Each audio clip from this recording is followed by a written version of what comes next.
Hi guys, this is Renee from If Spoons Could Talk, showing you how to make beef stew. For our ingredients, you will need chopped onions, a pound of stew meat, red wine, beef stock, baby potatoes, and baby carrots. Here we have the flour mixed with seasonings. We need to add the stew meat to the flour. I am cutting up the chunks that are a little bit bigger and making them a more uniform size. When I think of stew meat, I think of even smaller pieces than these, but these came a little bit big, so I'm just aiming to make them all the same size. That way they will cook at the same. Now that the meat is cut up, mix it into the flour so that each piece has some on it, but they do not have to be completely covered. But since the seasonings are added, you want them all to have a little bit on there. If you read my post from earlier in the week, you would know that stewing means browning meat in a little bit of fat, oil in this case, and then covering it in liquid and cooking slowly for a long time. We will be using oil as our fat, and the meat is obviously beef, and it will be cooked low and slow for about 2.5 hours. Alright, you should have your oil heated in your Dutch oven. Once the meat is all covered with flour, add it to the Dutch oven. Make sure not to overcrowd the pan. I'm only using about 1/3 of a batch here. You're not trying to cook the meat, we just need to sear it so that there is a good color on the outside. Once they all have some color on them, remove them from the pan and add the other batches as needed. The little bits on the bottom are forming what is called fond. Fond is the little brown parts that stick to the bottom of the pan that you later deglaze off with liquid. They help give a good flavor to your broth or stock or whatever you are making. It's that little extra crunchiness that comes from the meat.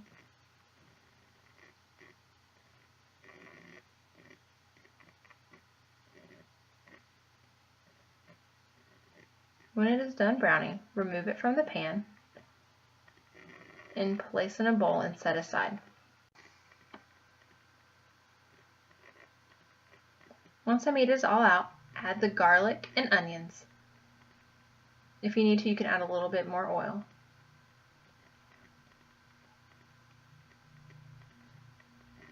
Cook these for a few minutes until they have softened. Feel free to add celery if you want to use it at a time, or even a few carrots. This helps give it more flavor.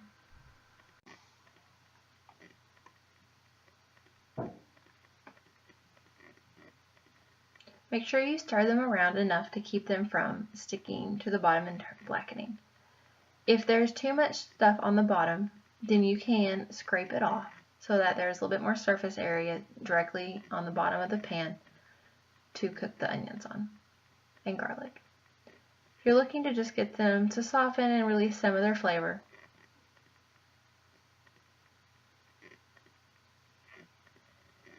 once the onions are done cooking, it is time to add the wine to deglaze the pan.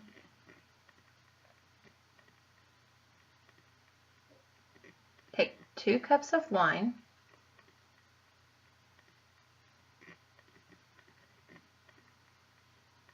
and pour into the middle of your pan, and as you pour it out, make sure you are scraping off the bottom to get all the fond off of the pan. This is how you get all that good flavor into your actual stew. As you stir, you will be able to feel where it is sticking.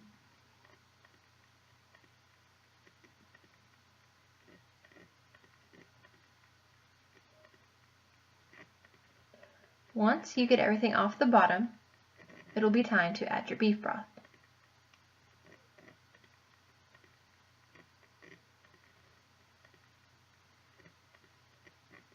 Start with 2 cups of beef broth. Pour in and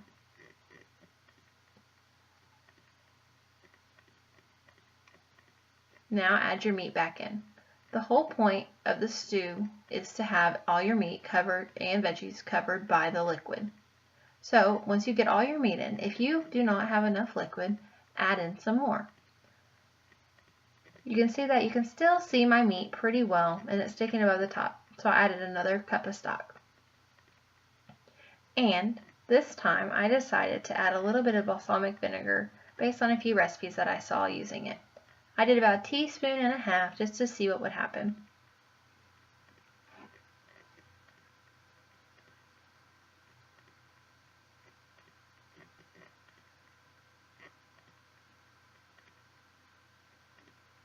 Stir to make sure it's all mixed up and bring to a simmer.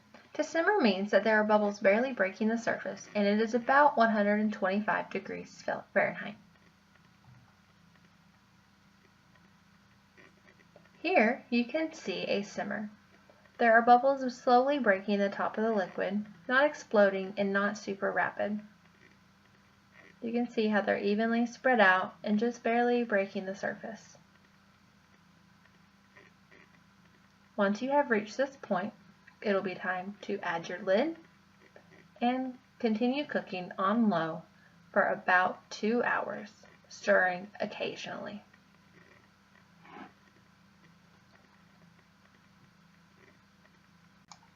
Alright, so it's been 2 hours and your stew is ready to add the veggies that you've chosen.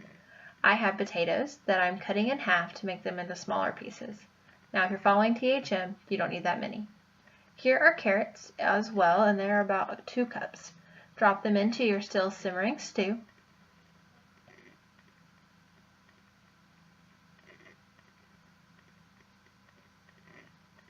Stir around and continue cooking for about 30 minutes until the potatoes and carrots are both soft. Once that is ready, you are ready to eat your stew, and I hope you enjoy it. Thanks for watching. For this full recipe and more like it, visit ifspoonscouldstalk.com.